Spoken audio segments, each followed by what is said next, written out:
Hablemos de libros. ¿Qué más? En lugar de hacer un texto periodístico con eso, surgió unas ganas de llenar los vacíos o de tejer las versiones con ficción. Y surgió porque cuando empecé a novelar, me di cuenta que me estaban surgiendo preguntas que no me surgían cuando estaba haciendo la investigación como periodista. Yo creo que todo escritor puede decir que del proceso de escritura sale otro libro de cosas muy curiosas. Yo me acuerdo que mi Tatiana Lobo me decía que cuando escribió El año del laberinto, que ella está tratando de descifrar un crimen, muchas pistas de la hipótesis que ella crea, incluso buscando información en Alemania, fueron apareciendo de una manera como muy fortuita, muy rara. Bienvenidos, bienvenidas a Hablemos de Libros, ¿qué más? Una edición especial de primer aniversario en la que celebramos conversando con las y los escritores de Costa Rica. Soy Hazel Payas, periodista, científica de datos y ante todo lectora. Si aún no lo has hecho, te invito a seguir este podcast en Spotify, Amazon Music o Apple Podcast. Así no te pierdes ninguno de los próximos episodios. Hoy nos acompaña un invitado que ha hecho de las historias un puente entre la memoria, la ficción y la escena. Es periodista, historiador, cuentacuentos y escritor. Autor de las novelas La Espinita y Libertad al Amanecer, además de varias radionovelas, relatos y obras de teatro. Rodolfo González Ulloa se ha ganado un lugar muy especial en la literatura y en la narración oral costarricense y más allá de nuestras fronteras. Rodolfo, gracias por estar aquí, gracias por tu tiempo para conversar en Hablemos de Libros, ¿qué más? Gracias más bien por la invitación y por defender este espacio para la tertulia, que es algo tan necesario y que parece muy natural al género humano desde hace muchos siglos, pero que ahora más bien hay que defenderla, ¿verdad? Tertuliar y sacar un rato para conversar de las cosas que nos gustan. Rodolfo, justamente hablando de tertulia, ¿de dónde te viene a vos ese gusto por conversar, ese gusto por contar historias y cómo te influyó el hecho de que hayas nacido en Alajuela, una de las principales provincias de Costa Rica? Yo creo que por la curiosidad, de chiquillo me gustaba mucho escuchar las conversaciones de los adultos, Chiquillo tremendo eras. con la sensación esa de que tal vez yo estaba en el cuarto durmiendo, pero si mis papás estaban en una fiesta, en una reunión ahí en la casa, a mí me llegaban las conversaciones de ellos, de todos los temas habidos y por haber, desde chismes hasta política, hasta filosofía, de teología y de todo lo que podían en una mesa de adultos decir. Y esa sensación de estar enterándome como si tuviera radio puesta, ¿verdad? Sin que ellos, digamos, se percataran de que yo ya acostado y de todo estaba orejeando. Entonces yo como que me despertó mucha curiosidad por muchos temas y cuando contaban anécdotas y demás, eso por un lado. Y sobre la parte de Alajuela, me llamaba mucho la atención una generación que es la generación del 40 para atrás que tenían como giros del lenguaje, frases, dichos, formas de entonar las expresiones que a mí me gustaban mucho porque no eran las de mi generación.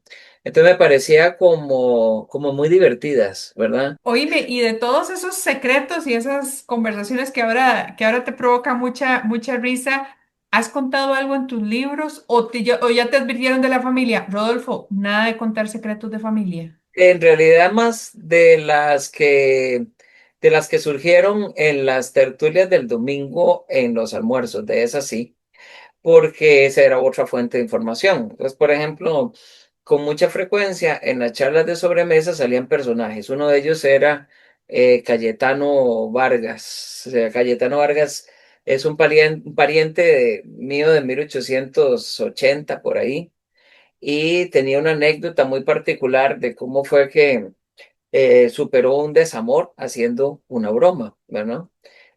Cosa muy curiosa porque no hay fotos del personaje ni de nada. El personaje, lo que tenemos aquí en esta casa, es esa anécdota. Entonces, Cuando yo llegué a la cuentería, que esa es una historia muy simpática, tuve que contar una historia y lo primero que se me vino de la mente fue esa historia. Y es una historia que conté por mucho tiempo, esa no la he vuelto a contar, pero fue la que me abrió la puerta para empezar con los talleres de cuentería. Y entonces quedé muy agradecido con las tertulias de los domingos, con las tertulias de sobremesa, porque de ahí me alimenté como de 3 historias, que de dos de ellas sí las sigo contando. Entonces creo que las prohibidas esas eran más como intimidades, digamos, de las familias, no todas eran como contables, pero las anécdotas de los domingos en la sobremesa sí que dieron material para eso. Y justamente vos decís que le pones sal y pimienta, le pones tu propio condimento a las historias, pero todas esas historias que vos contás o que escribís en tus novelas surgen de personajes reales, de gente de carne y hueso de la que escuchaste, que conociste, o no sé, o de repente se te ha aparecido por ahí algún personaje meramente inventado, producto de tu imaginación. Sí, o las mezclo, pero sí que me ha interesado como narrador, como cuentero, usar explorar como materia prima espacios que no suelen como buscar mucho los narradores, porque yo igual puedo contar cuentos que ya existan en alguna antología o que haya publicado algún autor, pero normalmente me gusta encontrarlos en los documentos, juicios coloniales, tesis de historia, parece mentira, pero por ejemplo hay un personaje que a mí me encanta, que ese lo metí en un trabajo sobre historia de la radio, en el que en una tesis de Ana Gardena, me parece que es de la historia de la radio en Costa Rica, narra la primera transmisión de un partido de fútbol de la selección nacional de Costa Rica contra El Salvador, transmitida por radio. El partido era en El Salvador, y entonces,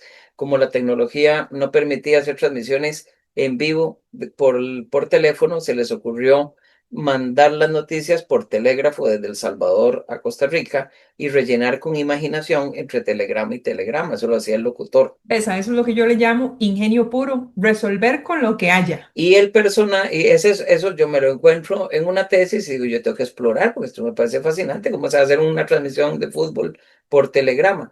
Entonces, agarro las fuentes de la tesis, me voy a los periódicos antiguos y encuentro la crónica del partido y con eso digo, no, esto es una historia, ¿cómo no se va a contar? Entonces, suelo utilizar materia prima de textos históricos y tesis universitarias y encontrar ahí las historias. Me gusta mucho eso y compartirlas. Un poco lo siento porque no mucha gente va a ir a leer una tesis, a no ser que esté trabajando.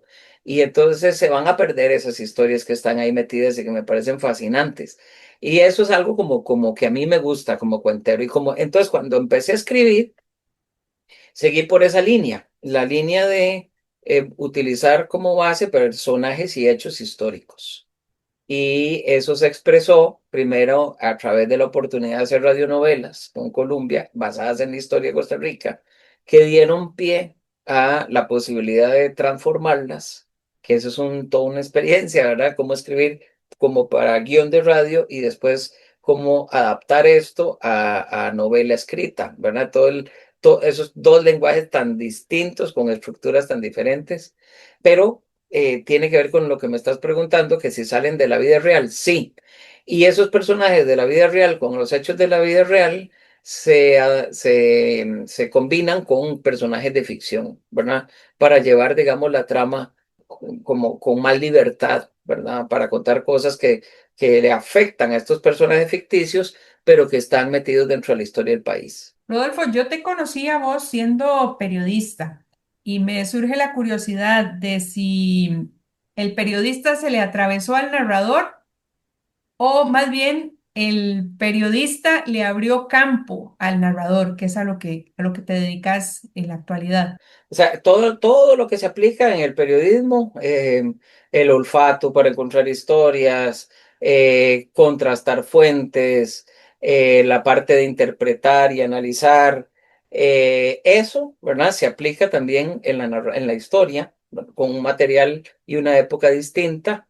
y algunos procedimientos distintos, pero en la cuentería también. Entonces, en lugar de que se atraviesa uno con otro, yo creo que los tres se complementan. Si en este momento yo estoy haciendo más radionovelas, guiones, escritura y narración oral, este narrador oral está tremendamente alimentado por la forma, por lo que aprendí en el periodismo y lo que aprendí en historia. Entonces, lejos de atravesarse, lo que yo he hecho es como una pelota, como una amalgama en la que los tres convergen en la selección de los temas, en el procesamiento de la información y en la forma de entregarla, porque yo sí creo que a uno lo marca mucho el periodismo. Entonces, digamos, normalmente mis historias tienen economía de lenguaje, ¿verdad? Van con primero tratando de que todo el lenguaje que se utilice sea lo más claro posible, tratar de no darle mucha vuelta a las cosas, ir como al grano, que las acciones vayan avanzando con rapidez, es muy directo y eso me ha influido a mí como narrador. Entonces yo pienso que el periodista es el que está haciendo coach, ahí está como editando un poco al narrador. Tenés un buen coach entonces ahí, la tiranía esa de que no te pases de los 3000 caracteres, ¿te acordás? Sí, el peluquear decía, bueno, Juan Madrigal siempre nos dice, métale tijera al cuento, métale tijera al cuento, menos es más también. Sí, es muy, muy de editores. Hablando de Juan Madrigal, vos empezaste en este mundo de la cuentería de la mano de Juan y también de los alaputenses. Sí, ¿Qué te, es qué te atrapó de ese oficio y cómo se ha transformado tu vida desde que empezaste en este camino? la cuentería fue una cosa muy, muy, muy curiosa. Pasó porque yo tenía una novia en esa época que era terapeuta de una cuentera que iba al taller de Juan. Entonces, como ella a veces me veía un poco estresado, ¿verdad? Con el estrés Ay, del Dios mío, periodismo, claro. me dijo, bueno, usted abandonó el teatro, que le da mucha pasión, ¿por qué no va al taller de cuentería de Juan? Pues yo no conocía a Juan, yo no sabía ni que existían los cuentos. Entonces, mi exnovia me dice, vamos, yo lo voy a llevar para que usted vea un espectáculo de cuentería. Yo fui así un poco como, ¿qué va a hacer? Es como, ¿qué es eso que se reúne gente un lunes a contarse cuentos y que existe gente que cuenta cuentos? Me parecía como muy raro. Y fuimos a ver a Juan y me gustó mucho lo que él hacía, pero de ahí tampoco era como que yo podía tocar la puerta para ir a ese taller. Lo que sucedió es que por una situación de otro lado, terminamos Juan y yo haciendo un monólogo de teatro. Y a partir de ese monólogo ya fue que me invitó a ir a la reunión de los lunes que tenía con los cuenteros. Cuando yo entré y vi la primera sesión, y en la primera sesión me tiraron a contar un cuento y yo no, así, de la nada, a mí lo que se me ocurrió fue el de Cayetano, que fue el primero que conté. Y me dijeron, bueno, hay que arreglarle esto y esto y esto y esto, venga el próximo lunes. Ya quiere decir que yo puedo seguir viniendo. Y entonces seguí yendo el próximo lunes y el siguiente lunes y se me volvió un vicio porque era realmente un espacio donde se reía uno tanto, donde se imaginaba tanto, era como jugar siendo uno un adulto.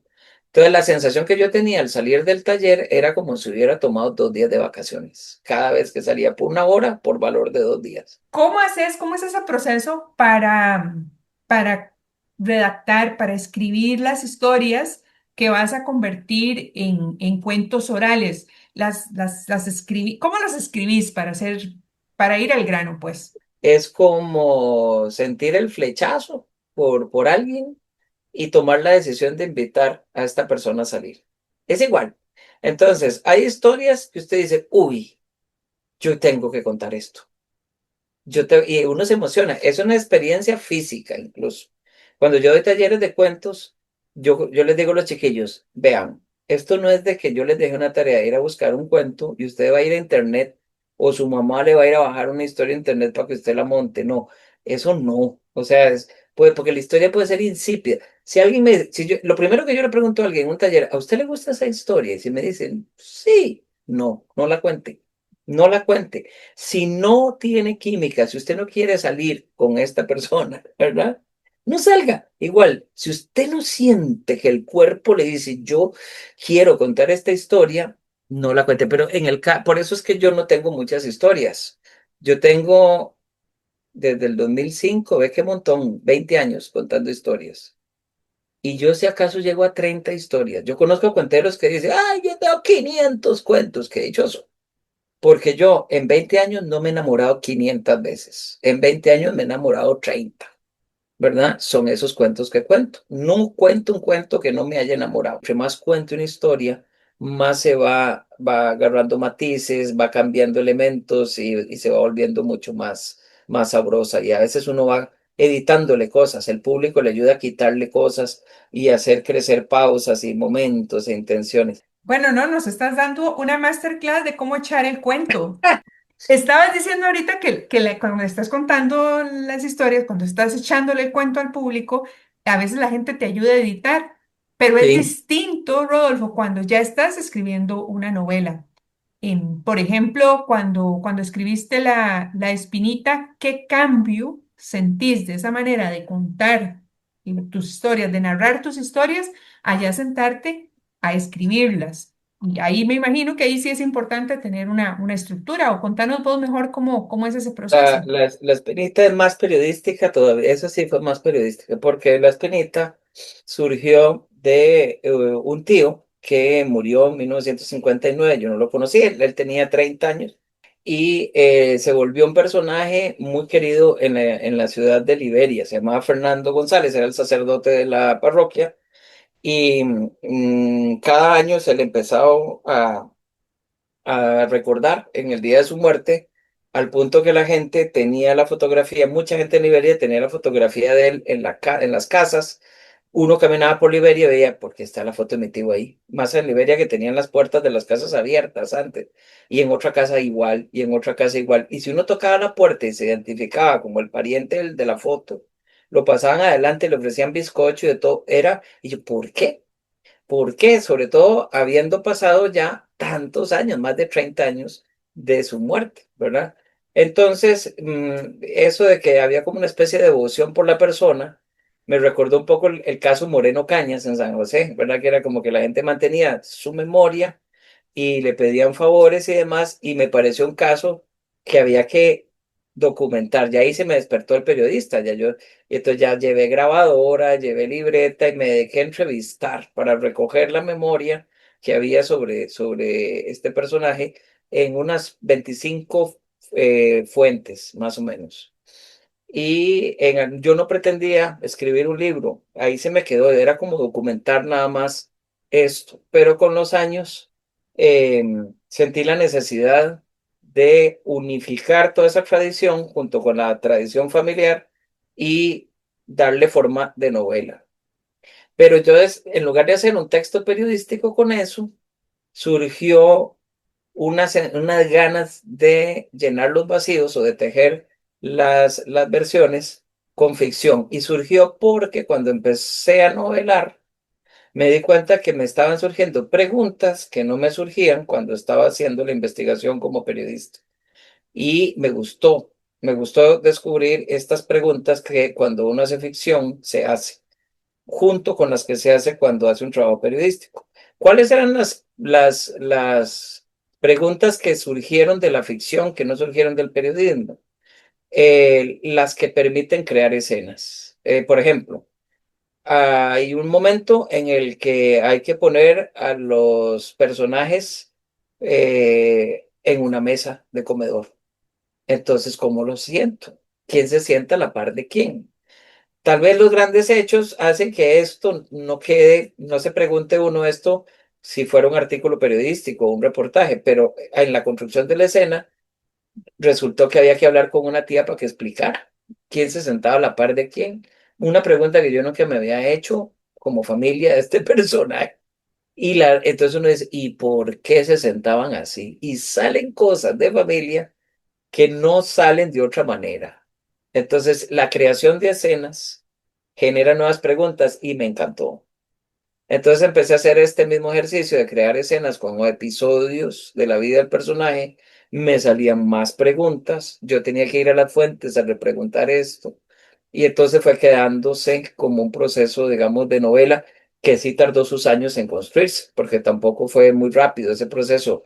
Desde que se recogieron las primeras entrevistas, que fue en el 92 y en el 2005, hasta que se empezó a redactar, que fue en el 2014, y terminó de redactarse en el 2020 o 21. O sea, tamaño poco de años duró La Espinita haciéndose, ¿verdad?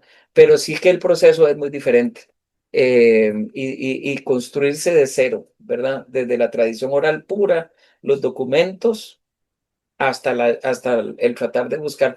La estructura de La Espinita incluso eh, empieza en 1979 y hace un flashback, ¿verdad? A 1940 y resto, y ya ahí después sí tiene una construcción lineal. Eh, Porque él me lo pedía, no sé, la narrativa me lo pedía. Y es muy raro porque me quedó por fuera un montón de material, un material que yo pensé que de eso iba a tratar la novela. El material que me quedó por fuera eran como resulta que este tío muere, pero se vuelve una figura que aparece en sueños, que aparece como fantasma, que hace muchas cosas y eso es lo que más le interesa a la gente. Claro, la pura cosa paranormal era lo que más llamaba la Y atención. fue muy raro porque nada de solo en el primer capítulo me quedó algo medio sobrenatural. Todo el material sobrenatural que yo pensé que de eso iba a tratar la novela quedó fuera. Entonces quedó la vida de él hasta que muere, porque lo sobrenatural empieza cuando él muere, ¿verdad? Y la gente empieza a verlo. Y ahí me quedó por fuera eso. ¿Por qué pasó?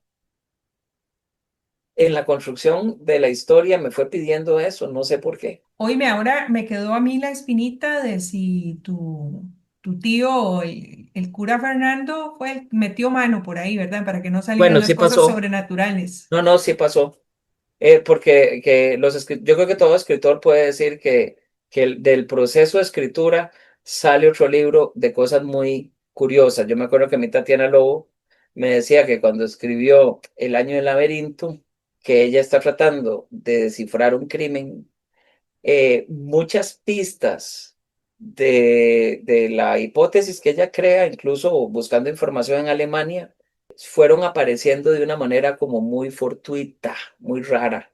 Entonces ella decía, es como si el espíritu de la víctima me estuviera guiando hacia dónde buscar o encontrar pistas que no se habían dado. Y a mí, con el caso de mi tío, lo que sí me pasó, bueno, sí me pasó mucha cosa. Lo que me pasó fue que yo llegué a un momento donde me cansé, ¿verdad? Como que no, como que se embota a veces uno, y dejé el proyecto tirado.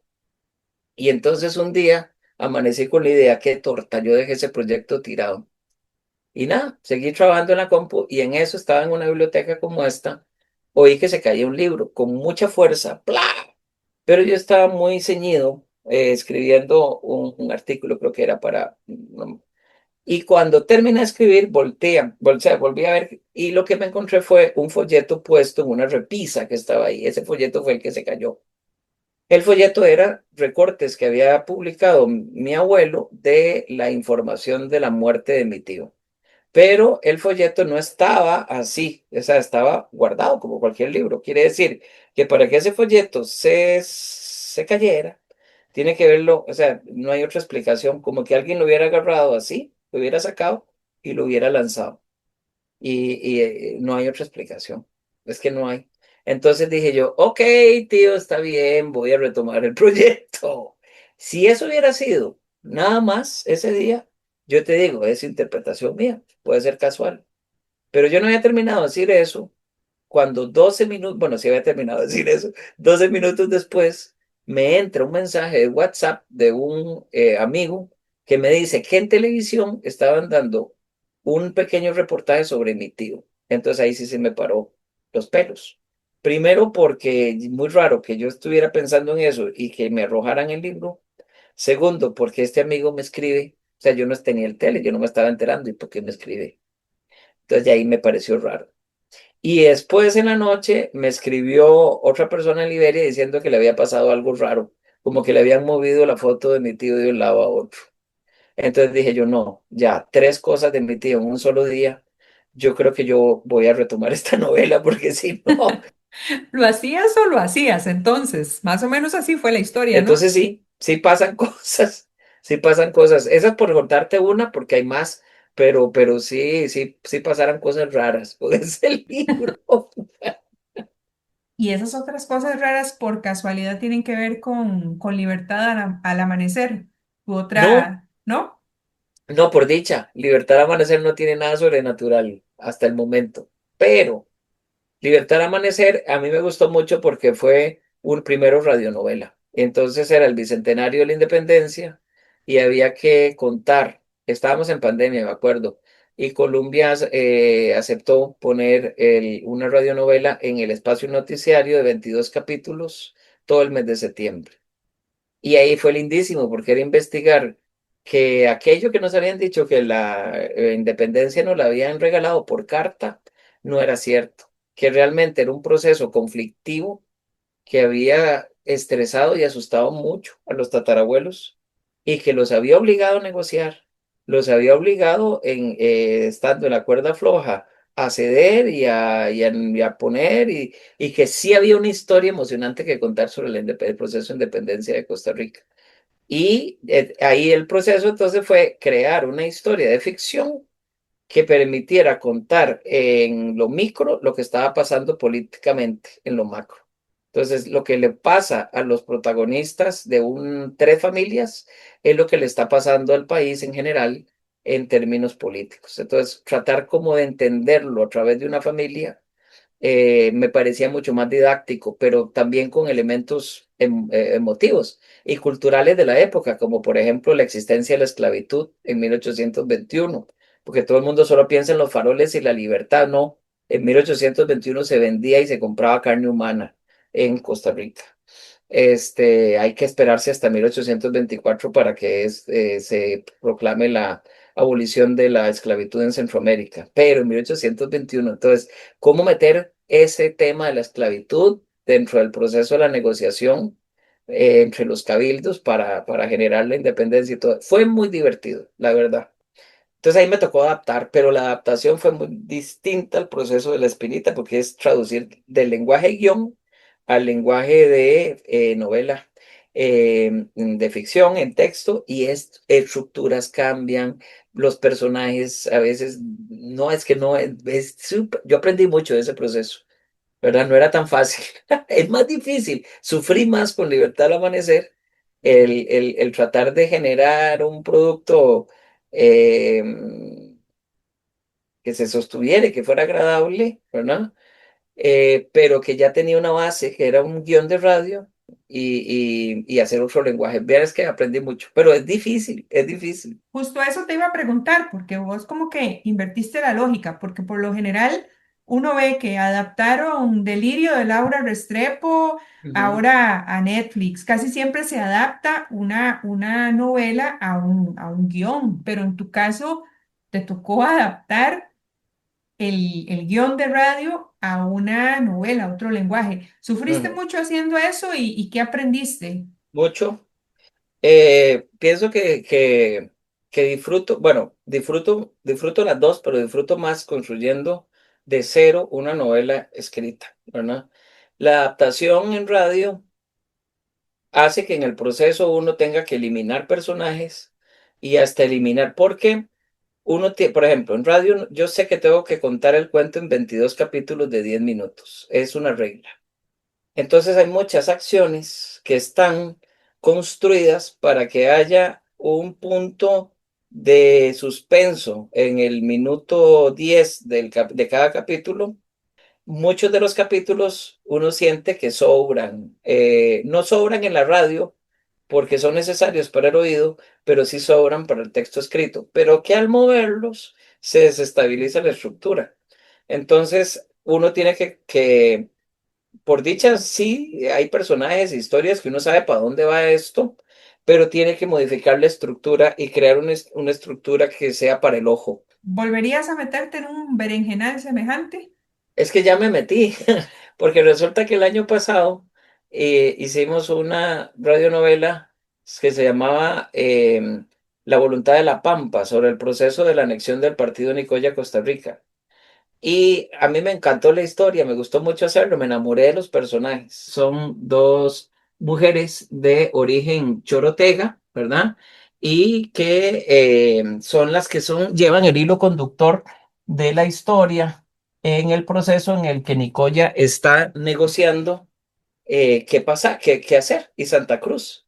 Y Liberia, que en esa época no se llamaba Liberia, se llamaba Guanacaste, y que los tres formaban el partido de Nicoya, toman decisiones distintas, cosas que no se suele contar. Entonces, cuando uno descubre esto, uno dice, ay, no, esto hay que contárselo a la gente, ¿verdad? Como que se llamaba Villa Guanacaste, hoy Liberia. Villa Guanacaste no quería agregarse a Costa Rica y dijo que no. Nicoya dijo que sí. Y Santa Cruz, que era un cabildo reciente y que habían necesitado de la aprobación de Nicoya para constituirse como cabildo, precisamente porque Nicoya lo permitió, estaba en muy buenas migas con Nicoya, entonces dijo, si Nicoya dice que sí, nosotros también. Y así, entonces, esas cosas uno dice, ay, qué lindo contarlas. Bueno, entonces, eso se contó en radio y yo me enamoré de la historia, entonces yo aquí, sí, nuevamente. Ahí fuiste de nuevo. No sé si me voy a meter en otro berenjenal así. Sí estoy redactando otra radionovela para Colombia, pero no creo que la convierta en libro. El próximo libro va a ser como La Espinita.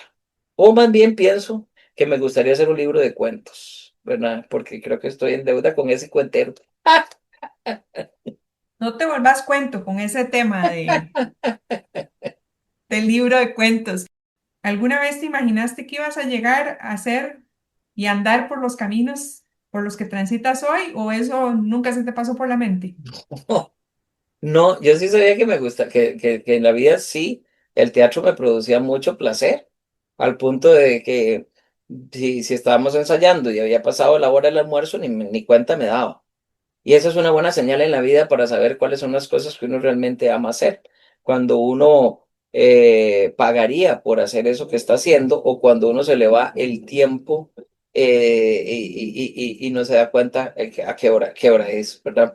Eso me pasaba con el teatro, pero yo sabía que en algún momento de la vida yo pues, debía seguir haciendo algo de eso como hobby, pero que la cuentería me pusiera en un avión y me llevara a otro país a contar estas cosas.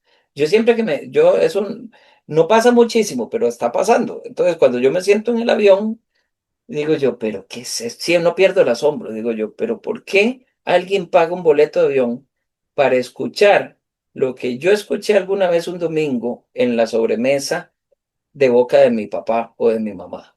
Y me están llevando a otro país para que yo cuente esos cuentos de tertulia de domingo. Y hablando de cómo se va volando el tiempo cuando uno lo disfruta, adivíname qué. Sí, es que yo siento que hablé mucho. No, al contrario, yo estoy fascinada porque contaste muchas anécdotas, muchas historias, nos diste pinceladas de todo, del periodista, del cuentacuentos, del escritor, del historiador. La verdad es que yo fascinada y agradecida con vos porque nos has recordado que narrar es justamente eso, también escuchar, y que al final las historias son un patrimonio que nos conecta a todos sin importar nacionalidad ni fronteras y a veces hasta idioma. Así que, Rodolfo, agradecidísima con vos por habernos dedicado tu tiempo para conocerte mejor y para escuchar tus historias. Gracias por la paciencia de escuchar y también por el gusto y la invitación de considerar que narrar es un oficio que vale mucho. Para mí es un puente, pero hoy me ha permitido eso, conectar con ustedes allá, bueno, con vos que estoy hablando, y con la gente que se conecte a través de las plataformas con estos relatos. Y justamente para todas esas personas, muchísimas gracias por habernos acompañado en este episodio de Hablemos de Libros, ¿qué más? Una edición especial con las y los escritores de Costa Rica. Les recuerdo, suscríbanse a este podcast en Spotify, Apple o Amazon Music. Nos encontramos en el próximo episodio y, como siempre les digo, nunca dejen de leer. Hasta la próxima. Hablemos de libros. ¿Qué más?